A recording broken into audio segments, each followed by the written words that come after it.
I have 2 screens. Oh, okay. I'm fine. Okay, so She can handle the dummies. you might hear me like feeding questions to Ed from the chat because he's only looking at you guys and his script. That works. Now, I can't believe I'm the one that's doing this the first time. I was just remembering when I just had a quick, you were training me to be the wire editor. Why?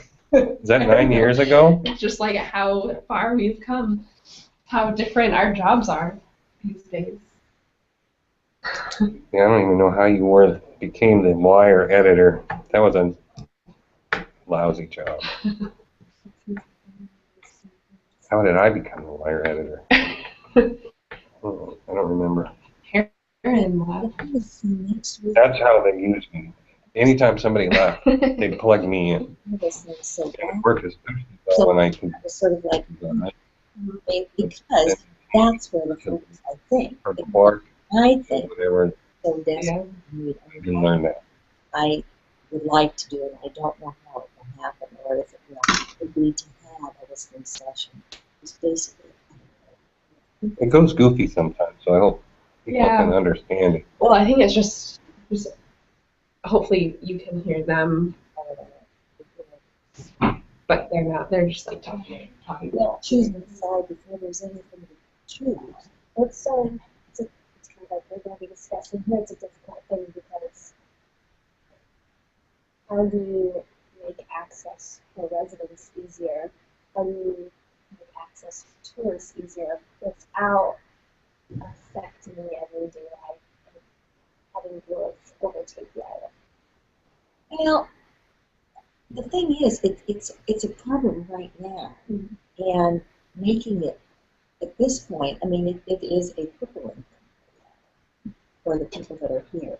And I don't know that answering the 305 question is going. I mean, the growth is happening, but we have to see that 305 is not just about the island. It is a conduit to the larger region.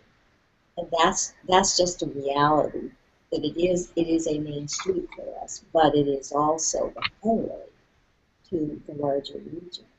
And that's just the fact of what we've got. So we have to think about that and begin to see ourselves not quite so much. I mean, we are an island in all of those pieces, but we are also that bridge literally onto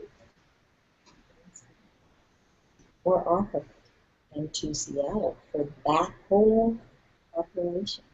So it's an interesting, I mean, it's a very interesting thing. I don't know how the growth question is one that we certainly are in the process of talking about that, and that's the heart of these listening sessions. I mean, as people talk about it, it generally revolves around growth, as though it's something you can say yes, no. But it is something to be managed. Absolutely. I mean, you don't get to say yes or no. Yeah. I mean, it is. It's a how kind of thing. So, I guess in your view, is the highway is a conduit, and that's what the highway is for. I know a lot of people would like, they would like another option for people to take to get to the peninsula to reduce congestion that isn't through Bainbridge Island. Do you have to? Well, I am such an advocate for passenger only. They're the ones who are on. Things to say. If Seattle is the destination, Yeah. then I think we need to come up with, and we have ways of doing it, but there has to be interest. And those are the ways, because all sorts of people they don't have to turn the right. You're going to go the right issue. And so people commuters from Paulsville could choose, and Silverdale the same. And if it were faster, I think, from Bremerton than the hour, if it felt like it was the same, because it's still a 30 minute, and we've got the passenger on the boat. It's small, but it is very small. But I mean, it exists, and it can go in that time frame. Hey, Rachel? Hey, do you want to just kind of watch for the push as your signal to start? The push alert? Do you have your phone? Oh, yes. Okay. I'll wait for that. What you doing? Did you hear me, Rachel? Yes, I'm waiting for it. Okay, does that sound okay? Like a good plan? Yes, that sounds perfect. Sorry, I was grabbing my phone.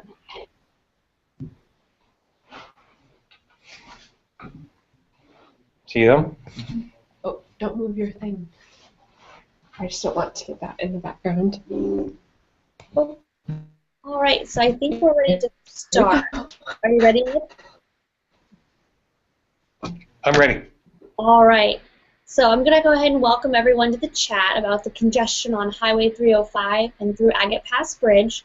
I'm Rachel Seymour with the Kitsap Sun, and I'm here at Bainbridge Island City Hall with Mayor Ann Blair. And we're also talking with the Kitsap Sun reporter, transportation reporter, Ed Friedrich, and he's back at the Kitsap Sun office.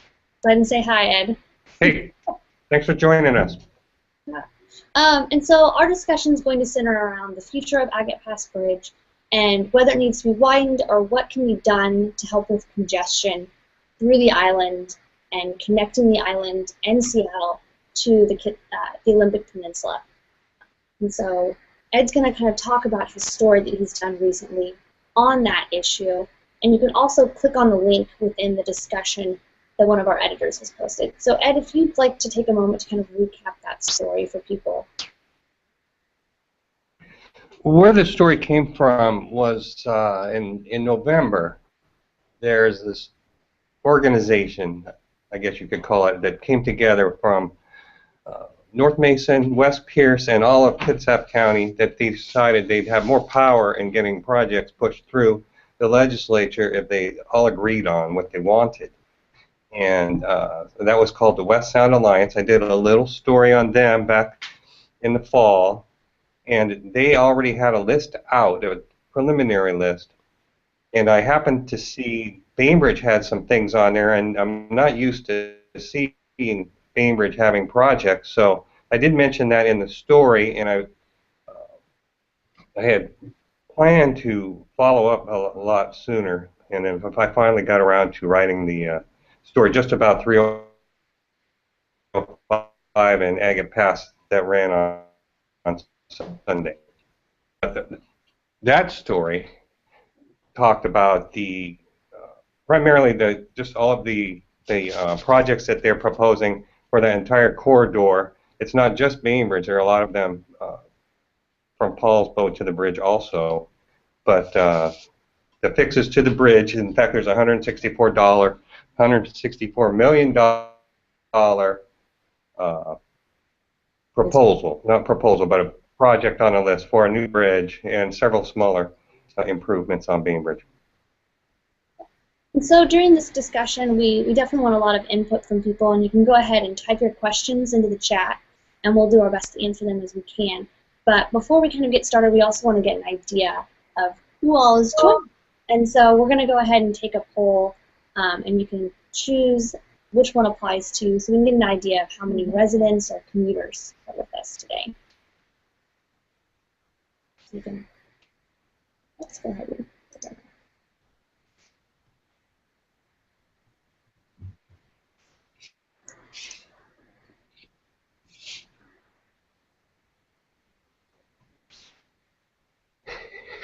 all right. And so while we're having people do that, Ed, if you want to talk kind of with the mayor a little bit about what the island's currently dealing with, and it just so happens that we're also having this discussion while there's work going on to the bridge. And so that's kind of slowed things down. And currently the bridge is being cleaned and having any kind of repairs that are needed done to it. And so during this 3-week period, they've been alternating lane closures. And how has that affected the island? And where are the choke points during normal times? You know, I think what has happened, and the experience that we're having, is that people are learning or experiencing what happens when there is a slowdown or a blockage on the bridge, which happens on a regular basis during the commuter hours. And with this one lane closure during the midday, people are experiencing that choke point and living through it in real time all day long. And I think what that's doing is underscoring for people who don't necessarily think they're traveling, and they aren't, during the commute hours, but they're having that commute kind of slowdown experience. And I think it is helping, from my perspective, really highlight how much we need to be having a serious conversation about what the future could look like, and probably will as traffic increases. And we need to be thinking about all sorts of options to an automobile-based transportation system. So that's a part of what's happening, and this is proving to us and making it more imperative sooner than we might have expected it to. What about other choke points along there? Are the other intersections that are proposed for some improvements slowing traffic down? Does it get to the first one, say the ferry unloads, and they all get to that first one, and so there's a backup there, and then they all get to the second one, and then they still haven't even gotten through the first one? Well, Yeah, so now you have backups. How does that, or Suquamish? Well, I think that there are a couple of things that happen. You've identified what happens in the normal course of traffic. If in fact there is the line getting from one point to another doesn't fill in that gap between the stoplights, for example, at High School Road and then again at Day Road, or the next stop sign to the north, or which is basically ends up being the bridge. What does happen, and the reason that the lights, although they feel like a choke point to 305, what it does do is provide a way for people to cross the island from east to west. And one of the things that is just a fact of the island living, and with 305 as the main highway running north and south, the island has business and people who live on the east side and the west side and need to get across that main highway, which when it's full, you need to be able to get across, just for the residents who live here and the businesses on each side.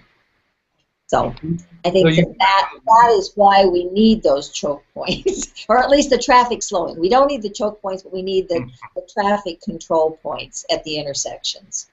Now, I've heard that Bainbridge people plan their trips around the ferry schedule. Is that true? Well, as a person who lives at the north end of Bainbridge Island, I can assure you that if at all possible, I certainly do pay attention to what I can imagine is the length of time it either takes the ferry traffic to reach the intersection that my home has with the highway, or I absolutely pay attention to it because if it's crowded, somebody stops and lets us onto the highway. So what many of us have realized is the easiest time to enter the traffic at 305 is during that heavy commute time, because of very courteous drivers who take sympathy on us and say, come on in, so that we don't have to just wait for the whole line. So yes, we do pay attention to the ferry traffic, absolutely. Bill in Kingston says it's not as simple as a bomb at the bridge. We kind of discussed some of the issues with doing repairs to either side of the bridge, because the bridge itself is a choking spot. It is. So what have you kind of heard from people, and as someone who lives on the island yourself, what's the best solution to dealing with the bridge? Is it widening it, or some people don't want to see that happen, or having an alternating lane? What are some of the ideas you've I think that what we've learned, and certainly this recent cleaning up has also prompted the ability to ask the questions and to talk to WashDOT about it, because it's a state highway. So we really do have to look to the state agency to be thinking about it. The bridge itself really doesn't lend itself to widening. So it's not as though we get to just think about, well, if we could just cantilever an extra lane, or I mean, I've looked at it and thought, we really need those concrete buffers on each side. You know, maybe if it doesn't have the sidewalk and we figure out what to do about that. But structurally, it's an old bridge. It was built in 1952. As your story, I loved those stories. The history was great. I mean, it really was fun to read that. But it also underscores how old the bridge is and why it's functionally obsolete. And that just is a reality. And with that functional obsolescence, we can't modify the existing structure. So that's an issue. And I think some of the changes that are forecast for next summer to help make it safer for bicyclists, there will be a light that will go on that bicyclists can signal that they're riding across the bridge. Things like that will make it safer, but it doesn't reduce the traffic, and it doesn't address a change in accommodating more traffic. So we may be back to really thinking about how not to have so many cars, and whether that's a realistic issue. Go ahead. Should probably remind people about what's happening at Suquamish. I did write a story a couple of weeks ago, and it was nice that the casino will provide Kitsap Transit with the same number of spots, that park and ride spots, as it has along the highway right there at Suquamish. Right. And get them out of there, and that will give them a space where they can do a right turn lane, separated right turn lane, and get some people off the road. I don't know how many people. Somebody asked me this today. Well, how many people even turn there? Oh. But it would get the it would help out some, and they would put some improvements into the entry to the casino, and they put a special entrance just for buses and the trucks, the delivery trucks. And they plan to do that. I know the bid goes out in summer, but I don't know when the work would. That's going to happen this summer too? That, my understanding is the design work on that intersection, and with the improvements that you've just described, that is work that is scheduled to happen, as I understand it, this coming summer. But beyond the fact that that's what I've heard, I don't know the when of it. I think that I was surprised, and am pretty often surprised, by the volume of traffic going through that through that Suquamish intersection, and I think that's why the decision was made that really was such a significant place where the choke point, because you begin, if you can't turn right, if a driver is unable to turn right, heading north, unable to turn right and go down towards Suquamish and Kingston, and that portion, that northern part, even up into Hansville, then you begin to back it up again onto the bridge, which backs it up onto Bainbridge Island, and you know that whole domino, or it's not a domino because it's not falling. Nobody's moving. So that is a real choke point, and I think that this will make it safer, which is absolutely critical. And I think that there will be the park and ride space, making it easier for people to get on and off a bus and to see the visibility of our transits. I suspect the ridership will go up, although it's very high for those commuter runs. I think this will make it easier for people to take the bus. I'm hoping that. I mean, that's an absolute congestion reliever. The part of that I didn't mention was they are planning to have a little heading toward the Paulsbo direction anyway. That little separated turn lane, there'll be a special lane just for the bus, and a bus stop there. They let people off, and then at the light, they would have a couple seconds to give the bus a head start to get out ahead of all the cars. And, right. And if we did those incentives, I believe, and even the big incentive, which I don't know if they could pull off, is allowing the buses to leave the ferry terminal before the cars. Oh. That way, if you put people in the buses and you'd have fewer in the cars, that's a thinking. I don't know if that would be allowed. I have heard that. Yeah, well, and those, I mean, that kind of thing, I don't know the specifics of that. I'm sorry, I can't. I mean, it sounds like that would be a good idea, and any incentive we can provide and ease of doing that would be wonderful. I don't know the reality of it. We've laughed, and we do tease ourselves about the desire to be traffic engineers, and we keep being reminded we just aren't, despite our good ideas. Well, it might be a good time to take a poll and see what some of the readers here and viewers think So how's this? about the bridge. Yeah, let's do a poll. All right. So we're going to put up a poll, and you can choose what you think the best. Oh, I'm sorry. I jumped ahead of myself. We're going to check on your primary use of the poll. I mean, primary use of the bridge in this poll first. So we get an idea of who's using the bridge and why, and then we can go from there.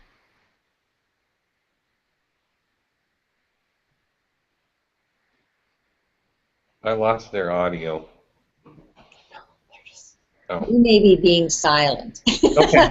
And letting this poll take its way, so we'll see what we learn.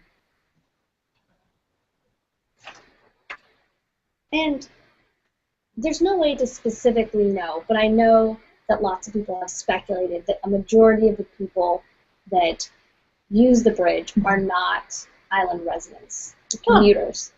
And Ed has stated that there's no way of specifically knowing that, but is that something that you kind of get a consensus for as well, or are you not? I guess I would suspect, and again, it's me playing traffic engineer, I do not know, and Ed's point's well taken.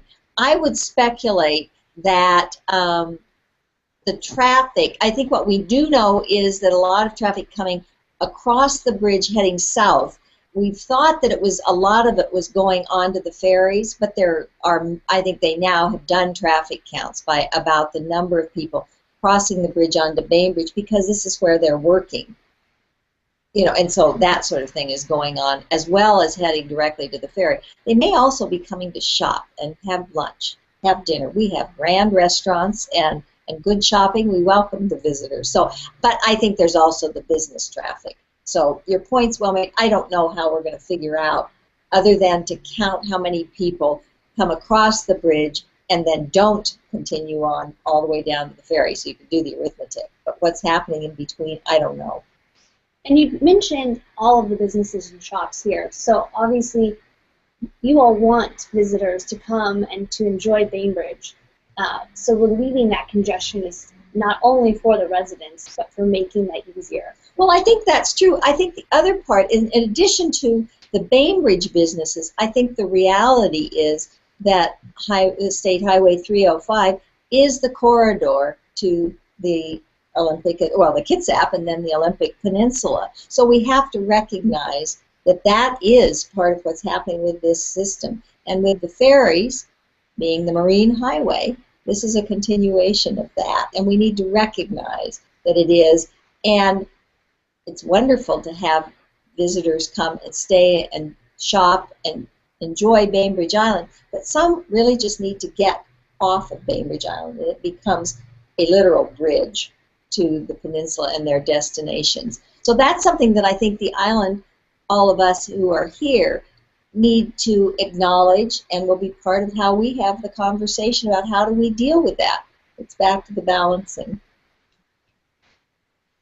What, do we have some questions or some poll? What can you tell us? It would be interesting to know, and I bet people would like to know who's here and what you're learning from the poll. I'm curious. Well, it seems like, let's see here, that most people who are taking the poll occasionally travel to the island, and then some use it to access the Kitsap Peninsula at various times throughout the week, and then even fewer people use it for commuting hours. But that's just what we're seeing here. And some people have mentioned, as far as other options, looking at other bridges around the island. And I don't know if either one of you have more information on that, or if Ed, if you've heard some information or have some thoughts on discussions about other locations for bridges on the island. I heard from a lot of people who got on me for not mentioning that in the story, actually. I wrote about it a long time ago, when it didn't go over very well back then. But Where did it the not one that go over well? pardon me? I'm just curious about, you said it did not go over well. If people are curious about it, what are they thinking of? Tell me about the ideas you hear. The idea is that the old one about taking a bridge, hopping from Illahee or Brownsville over to South Island, having a limited access freeway because Bainbridge didn't want people getting off too much into the island. They wanted them to get across that bridge, go right to this new super ferry terminal at Blakely Harbor. Oh, I see. And not do a whole bunch of exiting and wandering around the island. And they thought maybe that would be okay with Bainbridge if that were the case. And the same thing happened in at Vashon, where Vashon you wouldn't be able to get off at all on the proposal there. I don't think they wouldn't even let you get off the island. It was going to jump across, and sorry to get sidetracked, but it was a similar thing. And they jump across from South Kitsap to the northern tip of Vashon. Then it'd be a much bigger bridge that I don't even know if they could build. It was kind of a semi-floating bridge all the way over to like Berrien area. Well, okay, but I guess the question I have when I hear the ideas of alternate routes and so forth, which I think those all have to be explored, and I don't have any sense of it. Our community's not had a focused conversation yet about this. That's in the course of what we're going to be doing, and I'll certainly address that. But I think if everybody is trying to figure out how to get to Seattle, if that's the destination, then I've wondered, as you mentioned, something about a super terminal in the middle of Blakely Harbor. Why not a super terminal where people are headed and different ways of getting there, which brings me back to a passenger-only ferry approach or that kind of thing. I mean, people coming from Kingston, coming perhaps from the Silverdale. I'm not opposed to even the concept, but it doesn't make much sense to pull into Blakely Harbor when, in fact, everybody's then going to just go on to Seattle. If that's really the destination, shouldn't we kind of think of how to get people to where they want to go? Those are all options, and that's when the original list came out on the West Sound Alliance, it went straight to projects. But as you know, Senator Rolfes said, "Well, don't jump the gun. We need to study this," and so it's estimated to cost in that list $2 million, and that's something that can be done maybe even this session. I'm not sure, and get it all studied, and then we can look at those issues that you're talking about with a bridge coming from Illahee or who's actually using the highway and all of those things, so we don't waste money where we don't need to, and just.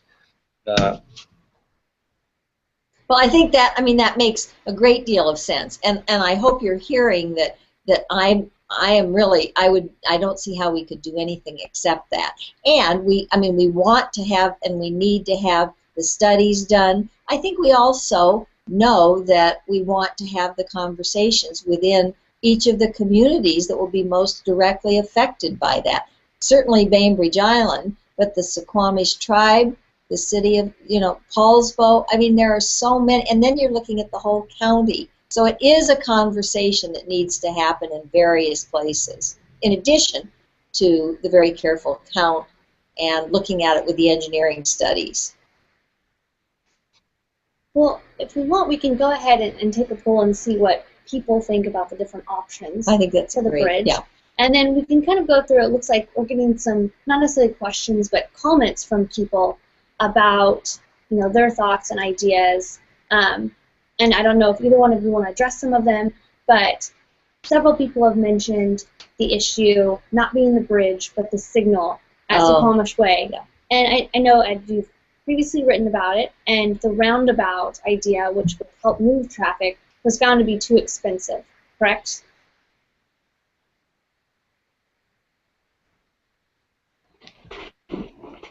Yes, that's how I was I was looking at the comments myself. That's what we were saying earlier, is when the state studied that, I don't think they had any idea of spending that much money on a fix right there. And so, in fact, I don't think they know where they can get the money to build a roundabout, which is what I believe they settled on. So we have these intermediate fixes. I think their solution as the best in terms of both effectiveness and cost was that roundabout. A lot of people don't like roundabouts, so I'm not too sure that's what will be the final result there, but that's where we're headed right now. And I think that some of the comments that I can see quickly mentioning that perhaps it's not the bridge, but in fact it is that Suquamish intersection, and these, I am guessing, are from people who face that on a regular basis, and the suggestion that adjusting the signals and coordinating the timing on the signals all the way along 305, thinking particularly of that Suquamish intersection. That was done, and I mean, that, you know, something happens, the power goes out, and then we have to readjust them one more time around. But it was done, and as one of the people, this is purely anecdotal, it definitely made a difference. I mean, it meant a great deal to people on the island being able to get on and off of 305.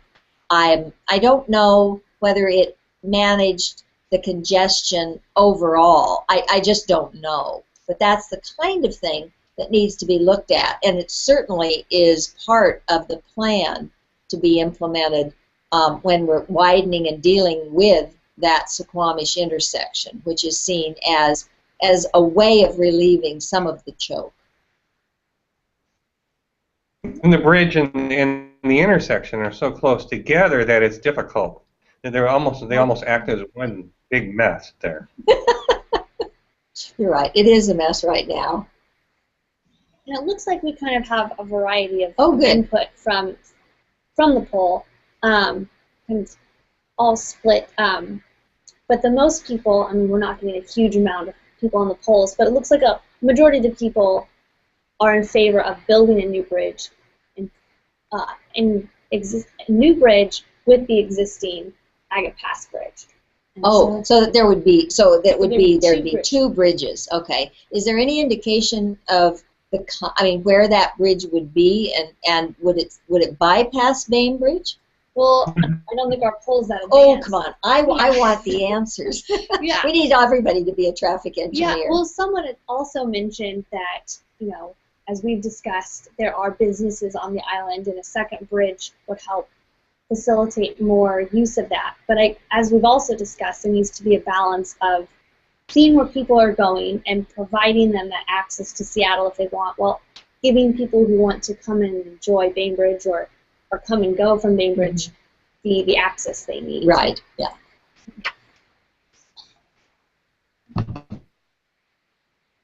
Well, Ed, do you have any other questions for the mayor or ideas you want to discuss with her that you've heard about? Well, Doug mentioned real-time sensors at all of the signalized intersections. That would probably have to be part of the study, so we know exactly what's happening at those intersections and how to adjust the lights. And you would have thought, I would have thought that they are already synchronized, but maybe not. They certainly, that was done, and it is, I think, intermittently, but what happens is just that something interrupts it, and then then they get out of sync, and it may not be, I mean, I think that is definitely an approach, and it certainly is one that WashDOT has been aware of and has accommodated and made the adjustments, and then it is that something happens and they're out of sync again. But it's a good approach, and it's an inexpensive one that can be done and does prove to work. Here's a comment, and the one thing I was just going to say that somebody brought up, and I didn't realize what was going on earlier in the week when they mentioned two bridges, keeping the one bridge. That you could just have that bridge be one direction, and the new bridge would only have to be 2 lanes. It wouldn't be as expensive. Just make sure the existing bridge is seismically safe, and it seems like you can do that.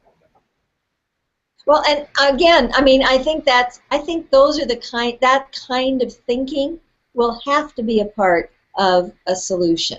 And I mean, I wouldn't even presume to do anything other than say, that's an idea, it needs to be in the hopper. I don't know the answer to it.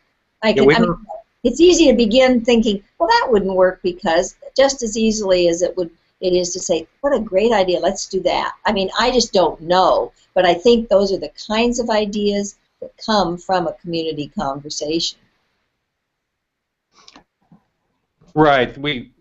We're jumping the gun a little bit, but it's good to get some ideas out there, and if we have that studied, all of them will hopefully be addressed, and we'll look at all of the options and actually have data to go with that and make the right choice. Can I think it sounds, one of the things that I would really hope for people who are Bainbridge residents that are watching this conversation or have questions about it, we're working on, as are all the jurisdictions, the update to our comprehensive plan, so that we are in fact managing the change that's coming and that we're living in now and will in the future. But next week, we're having 2 listening sessions in the community to talk about infrastructure. And I would really encourage people to come, because that's the beginning of this collective imagining and looking at these issues. So what day? All right, I was just going to say, I'm happy to tell you. All right, so Monday, it's from 10 o'clock in the morning until 12:30, so it's a 2.5-hour conversation at City Hall, and then it's Wednesday evening from 6 until 9, or 6:30, excuse me, from 6:30 to 9. And again, that's we have 2 questions that will be asked, and one of them is about the infrastructure. Mm. And are non-residents, are they welcome to come, like commuters and people who use the highway and bridge? I mean, it's fine. I mean, we're certainly not, no one is excluded and that sort of thing. So people are absolutely welcome. I think they need to understand that this is a time when this particular city is looking at how do we handle it. But, as your point is making, everybody that travels 305 is a part of our city at some point every day. And it looks like we had a very interesting question come in, and I don't know if we've addressed it. Ed, you might know a little bit more about it, but it's asking about the prognosis and lifespan of the current bridge. So what do you know about that? I was just going to ask you that question. I don't know. I've seen where people are saying that it's seismically unsound. I've never seen that. I have the last inspection on my desk, and I don't think I saw that in there. And answering the question of how much longer, I can't do. But right now, they say it's fine. It's functionally obsolete because it doesn't have big enough sidewalks, and it's hard for bicyclists, and primarily because bicyclists have trouble and pedestrians. But the bridge isn't going to fall down, and I don't know what type of lifespan it would have beyond. If they can always strengthen them. And I think that I think that the functional obsolescence has a lot to do with the fact that at this point we also have larger. The trucks are bigger, and the traffic that it's being asked to carry it's a different load than it was initially built for. To say nothing of how it works for pedestrians and the bicyclists. And when 2 of the large trucks are going by one another, those kinds of things fit into that conversation. I think for the person asking about the safety and so forth, that's a part of what's going on and will be an outcome from this 3 weeks of work. Because that is about the inspection and the correction of easily mended if there are problems, that kind of thing. And I don't know, nothing indicates that those have been discovered, and in fact, I think there's been recently, as of today, a very reassuring message from WashDOT about the condition overall of the bridge. But they have not done anything, we yet have to see a report. Yeah, when you're discussing lifespan, it also determines, or are you talking about safety lifespan, or whether or not it's allowing traffic to flow in a functional manner lifespan? So that those kind of factors into account as well. And I think that's the conversation, hopefully, that we'll have at least some of the answers coming out of this recent 3-week study of the bridge and looking at it, you know, as it stands as a physical structure.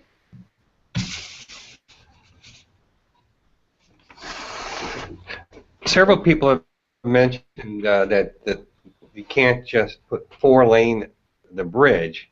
You would have to 4-lane the highway on each side, which kind of goes without saying to me. But several people have brought that up. I don't see any other way you would do it.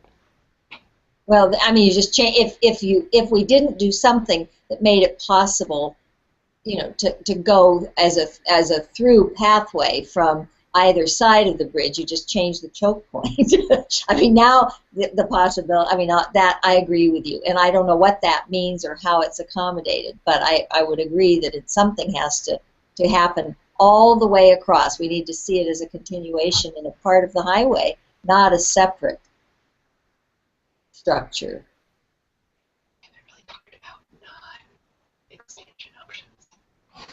Could it be done? Do you think there's any chance put all of these other alternatives together? We wouldn't need 4-lane. The bus get shuttles and buses and jump lanes, some kind of transit-oriented bus rapid transit. Do everything you can do.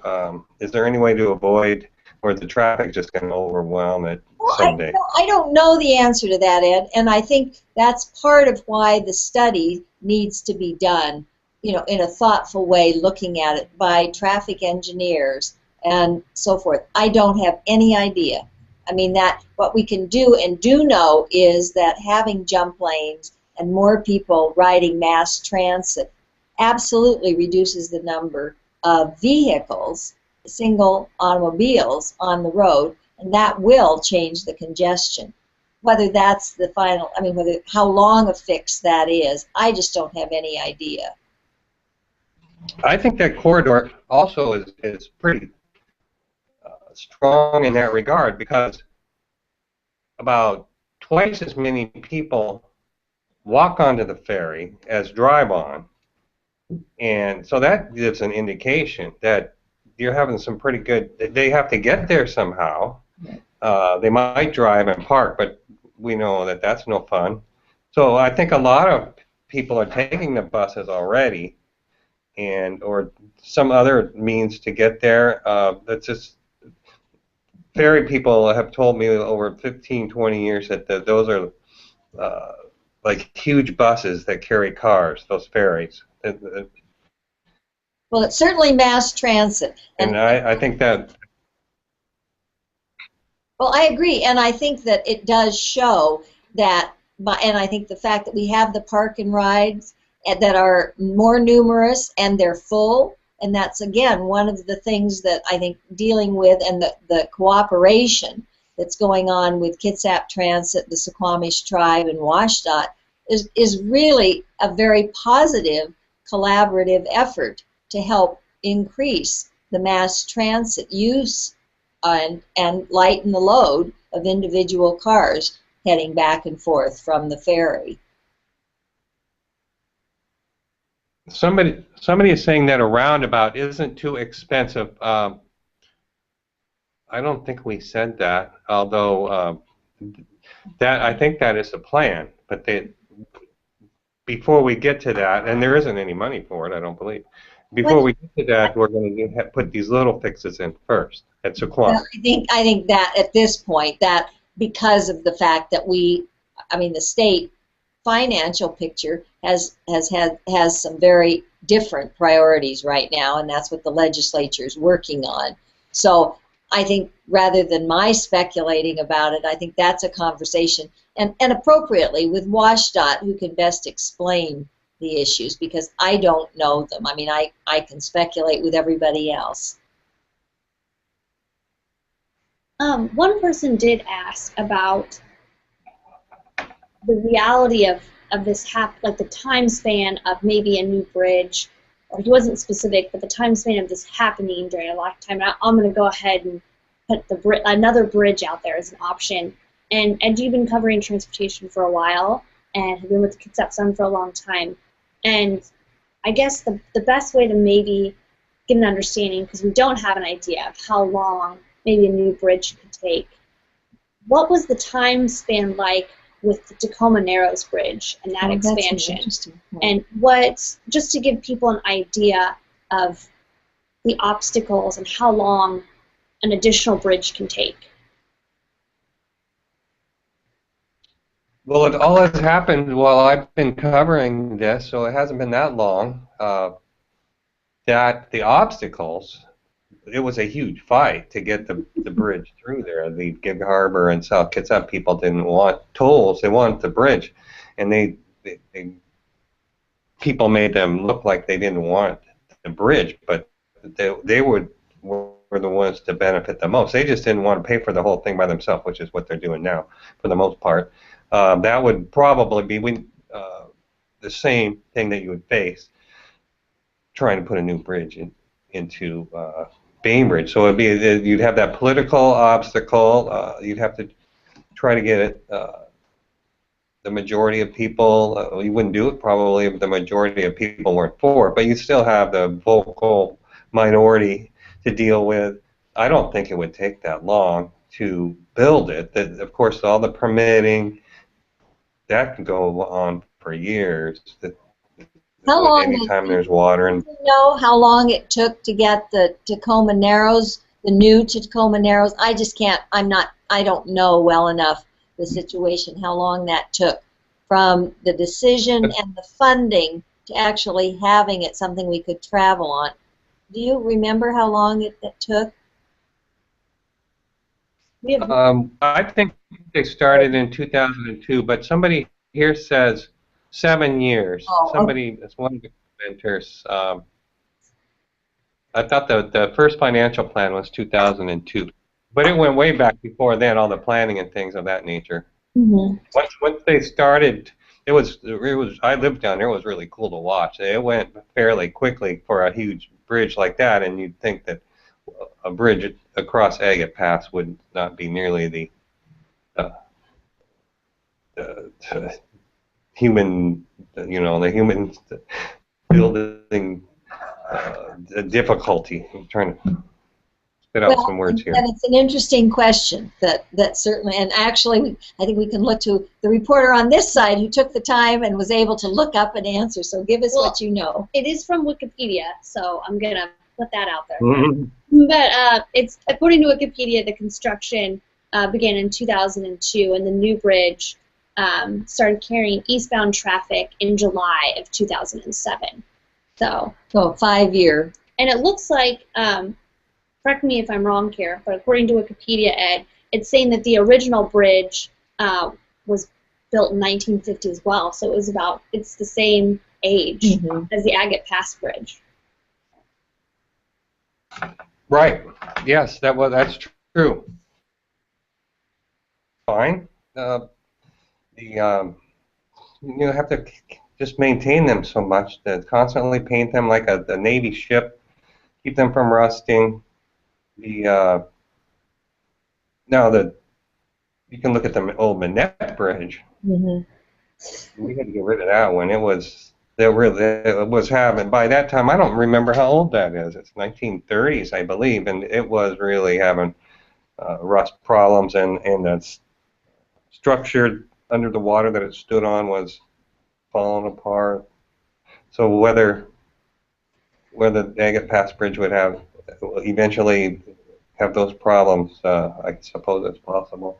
Well, I think that at this point that was part of it, certainly in listening and understanding why WashDOT went, and they now have the bridge maintenance program in an organized way and have begun catching up with some of their backlog. I think that kind of thing is part of why they did this cleaning. It had been 20 years since this kind of work had been done on the Agate Pass Bridge, and the idea being take care of that and do this major work, and then each year after they can do a much lighter maintenance, cleaning, and checking.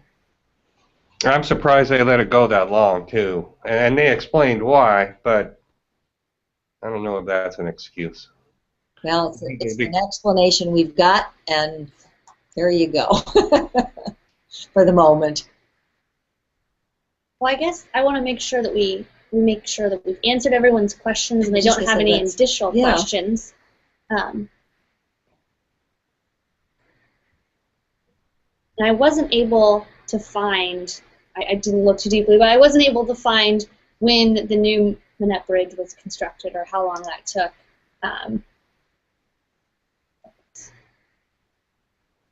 You mean the new Manette Bridge isn't in Wikipedia? I can see that it opened in 1930, so you are right about that, Ed. Hit them all tonight. Wait, hold on. I stand corrected. In the spring of 2010, construction began on replacement of the bridge, and the new Manette Bridge opened in November of 2011. So it's pretty quick. Yeah, it took about a year for construction, that is. So, and it was also listed as functionally obsolete as well, before it was redone. So I guess that answers that question. Let's see what other kinds of questions or observations those who are paying attention. They're answering our questions, Ed. It's great. People who do know this. They have all the answers. Well, that's good. That's what we've been saying all along. We need to have this community conversation. For what? I guess there's also been a question of whether or not a toll could be put in place to help fund a new bridge. And I'm sure that's all dependent on the willingness of people to pay a toll, because they're not often popular. But I guess, would you be willing to pay a toll to help ease congestion? It's an interesting and very personal question. I think that at this point, I think those are the realities of funding a project like this. And I think that that's a part of our responsibility as citizens to help. If that's the way it works, yes is the answer. I mean, I don't think I'm not turned off by that idea, because I think the reality of it is that may be the way we need to do it with our particular state financial both situation and structure. Yeah, and I know as someone who lives in Bremerton and visits Seattle, I can either take the ferry or I can drive through Tacoma. And not only is there a factor of how I best want to spend my time, but also a factor of the toll versus the ferry ride. And so that could maybe make people rethink how they travel as well to deal with congestion. No, I think that those are all the reasons that people and other places, and certainly places around Washington State, are using tolling as a way of funding that. And we look at, if you think of the ferries as part of the Marine Highway, and I do, we are paying a toll to go from Bainbridge to Seattle and back, or from Bremerton or from Kingston. So any of those could be considered a toll. And we've also got some other questions that I know that we've discussed in the newsroom previously, and Ed, you might be a good one to answer this, about if there was a second bridge, how that would affect the Bremerton ferry, and whether the Bremerton ferry route would be needed. And also on the that second bridge, the bridge that they're talking about in there is the one from Brownsville or Illahee. That was the theory that came out a few years ago, is that everybody that's riding the Bremerton ferry would take the short drive, cross that new bridge to the super ferry terminal at Blakely. Bremerton ferries, if needed, would be moved there, and the Bainbridge ferry would be there. And the Bremerton ferry route would be abandoned, which would save them provide some of the money, and that's an ongoing expense. Ferry operating money will never go away, whereas the bridge cost eventually will. And so that was part of the argument. is to do away with the Bremerton Ferry. It's so long in the first place. Takes an hour to get there. Have Bremerton and Silverdale people drive across to the island and go to that super ferry terminal. And maybe if you still want some ferry service that would be provided with passenger ferries from Bremerton. I believe that was the thinking. Huh. Well, I think that I guess, I mean, those are the ways, I mean, other ways of thinking about it and other options. I guess I'm concerned about facilitating more individual automobile traffic, and that's not written into what you're saying, but I think it needs to be looked at as multimodal for sure. We have to deal with also with transit and making that work and be dependable and available so that people are not having to drive, and that we have park and rides within walking or biking distance of the residents, so that we aren't always dependent on an automobile for very many reasons, not the least of which is the carbon footprint. And I don't know if you've had discussions perhaps about this, but how does the Suquamish tribe play into dealing with the highway congestion and the bridge? And have you had any discussions with the tribe? Has the city talked with them about ways to improve the situation? Actually, the tribe is very much a part of the conversations. I mean, it of course is a governmental entity, and this is the tribal lands as well as tribal members' ownership. So absolutely they're a part of it. And I think earlier I mentioned the collaborative effort that's going on right now with and among the Washington Department of Transportation, Kitsap Transit, and the Suquamish tribe in very much these improvements and trying to think about how to ease the congestion. So absolutely the tribal council are a part of, and their representatives are a part of any conversation like this. I mean, yes is the answer, straight across. I know people get on the tribes a lot, but they were, it was totally because of them that we were able to make these fixes this summer by them allowing the park and ride cars into that new Absolutely. park garage. And then, of course, the tribe is part of the West Sound Alliance at Bainbridge and all of the cities. Well, and are an active part of the Regional Coordinating Council, which does the transportation. I mean, it's a place where all the jurisdictions can come together and work at and think about looking at the transportation planning. So, absolutely. I mean, it is a government entity and very much a partner in all of these conversations. All right, we want to make sure we're answering everyone's questions. We're kind of closing in on an hour, so if you have any kind of thoughts or questions that you want to share with Ed or the mayor here, please send them in. I know one person had asked about raising the ferry rates on the island, and I'm curious. I'm sure that's been a concern for some of the residents here, perhaps. And so I don't know if you've heard anything about concerns about that raising, or if that's... It's always a problem, and I don't think it. I mean, I don't know that anybody is saying that we're being picked on unfairly or anything. I mean, I don't hear that aspect to it.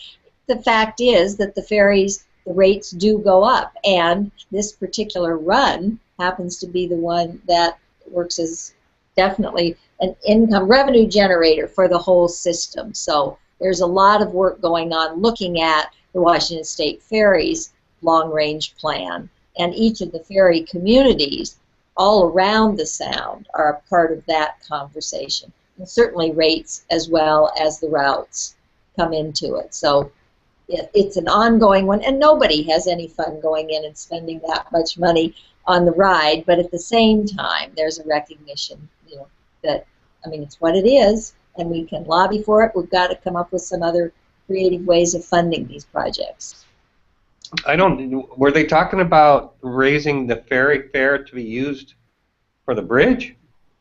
He didn't specify.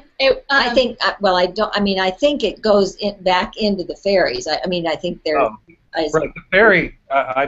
The ferry fare increases. They pretty much standardized those now after a disaster for 10 years after the MVET problem in 2000.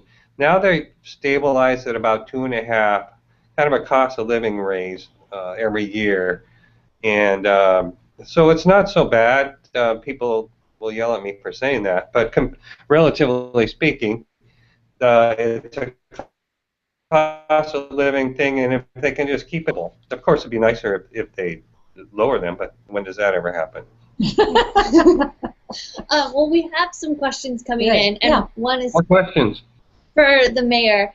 Apparently, Adele Ferguson once said, this is of course coming from one of our readers, that the Agate Pass Bridge existed so that the islanders could go to Costco. Whether or not that's true, we don't know. But his question is that why would they ever want to expand the bridge? And we've kind of touched on some of that and the realities of the island being a corridor. I don't know if you want to. Well, and we have to be realistic about, and remind ourselves that islanders are a part of this Kitsap region, and that's just a reality of the fact that it's a state highway that takes people and continues the marine highway. So islanders, and in fact, I just bet that there are islanders who do go to Costco and are very appreciative of having the bridge. So I'm not sure that's the only reason that the bridge exists, quip or not. It's an appreciated part of it, but there's a very real recognition. And if there isn't, we're going to have to work on helping islanders understand how very much we are a part of a region and that we benefit in all ways from being in this region with travelers going in each direction. The bridge has 2 lanes and it does run 2 ways. And we've also got some questions about kind of the right-of-ways and the possibility of expanding Highway 305. And so I guess, is there room to expand 305? And you'll probably know a little bit more about this, but Mayor, you might also know a few things about what's there to expand, if possible. Do you want to talk about the state highway right-of-ways? No, not really. Yes. I don't know. I don't know how wide it is, but doesn't it seem wide to you? Seems like there's plenty of room there. And we've talked about the restriping. And honestly, among the conversations that have come up with WashDOT, as we've talked about things that we could do that might be easier, less expensive fixes and that sort of thing. Not with the full community. So this is really about a group of people that are sitting and saying, we've got some problems. What are the options? Is this realistic kind of thing? And one of them might be the restriping with a reversible center lane or a bus lane. There are many problems that come up when you offer those kinds of ideas. I don't know factually. Again, it's that risky business of pretending you're a traffic engineer and can imagine an answer. I don't know how big the right-of-ways are. And just because I think it looks like it ought to work doesn't mean it would. And I think that's a fair question, but unfortunately I don't have the answer to it. Right. Obviously, it would be less expensive to widen 305 than to build a brand new freeway from across the island somewhere to a different bridge. Well, and that, I think that's the point. And when we talk about things like the right-of-ways and widening 305, you come back to where this conversation started an hour ago. We have a choke point. There are many choke points along 305 on that route from the ferry terminal in Winslow up even to Paulsbo. There are many choke points, but one of those that you can do all sorts of things on either side of it, but the bridge is there right now, and we don't have a plan for another one. We have a wish, and a wish is not a plan. And No. I was going to say, when it comes to talking about the bridge being a choke point in the expansion of the highway, obviously I might be redundant here, but it doesn't seem like there's going to be enough money to do both at once. Like, it's something that would have to be phased in if we're going to expand the highway and add a second bridge. One has to come before the other. And I think that's part of this whole idea, and I think is one of the reasons that Senator Rolfes has been so supportive of getting a good, strong, and viable transportation study done with the idea of developing a plan so that we can figure out how that would fit together, because your perspective is exactly right. And it's an amazingly expensive proposition to put in a new bridge if it were doable in exactly the same location. Yeah, and someone actually has thrown out, we haven't discussed it here yet, we've done a lot of discussion of kind of the Illinois Bridge, but someone threw out the idea of a bridge from the south end as well, which I know that idea is floated out there before, but I don't know that we've discussed it here. Oh, what?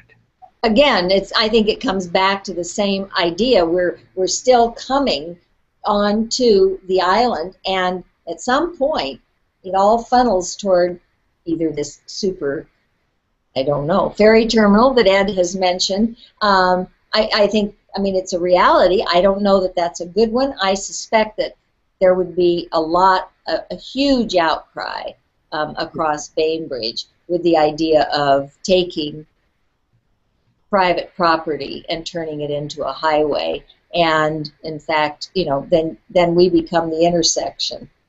And I suspect that would hold very little water and would be a hard one for me. I'd have to understand it and hear a whole lot more support for something like that. And an absence of other creative ways of addressing an issue. That's what happened the first time it was brought up. They met somebody who said, aren't there some other options? Well, no, they said, are you crazy? I almost slipped there. Are you crazy? Well, and I'm trying to really I don't think it's crazy. I think it's one of those options that it's not fair to throw it out till it's been explored, but other options haven't really been brought up. I mean, we're all sitting around the equivalent of our kitchen table imagining an answer, and I think we need more factual information as well as a structured conversation in all the communities about this very topic. And we have one commenter who is from the island. Kate had mentioned that a super ferry terminal would kind of ruin the peaceful aspect of the island. And I don't live on the island, but that's kind of when I think of a giant freeway over the island straight to a ferry terminal, it definitely gives Bainbridge a different feel. And I think that's exactly the conversation that the islanders, and that we are a city, and that's a conversation that they can have, and that's a decision that can be made. And my point to yours, Ed, that suggestion of the super terminal, is if we're all headed to Seattle, and that has a very robust and newly constructed terminal and a waterfront that is industrialized in a commercial area, that being the Seattle waterfront, I don't know why we wouldn't make that the super terminal and figure out how to get more boats in there. I don't know why they came up with that other than experiments in the past with even 3 boats to Bainbridge. Do you remember, were you here then? I was. They tried running in the summer. They tried running 3 boats, which was kind of cool, except there just wasn't enough space for the 3 of them to operate together. And yeah. I believe that's where they came up with Blakely. But you have to build a whole new terminal there, a big terminal, like building a new Pullman dock that they're doing now, and build the freeway. But you know, I have to try to push back. I don't remember specifically, but again, if the need is for a 3rd ferry and that addresses something, I'm not sure there's a break in the logic about that, and I don't know that it was all about the fact that there wasn't room at the dock. I was thinking that there wasn't the money to make it work as a system, but again, unfortunately, I don't know. All right, well, it is after 8 o'clock, so I don't know if we want to take a look at the comments. We made it to 8 o'clock? It is. So if we want to try and wrap it up and answer any of the last questions or address any comments people have. And also, even though we stopped talking on the video chat here, the chat that everyone is in is still going to operate. So you can talk amongst yourselves and continue the conversation without us. Well, I have to say thank you to the Kitsap Sun for hosting this conversation, and to all the people who've tuned in and have become involved in the conversation. That really, what a heartening experience, and I thank you very much for including me in it. And we have And Rachel,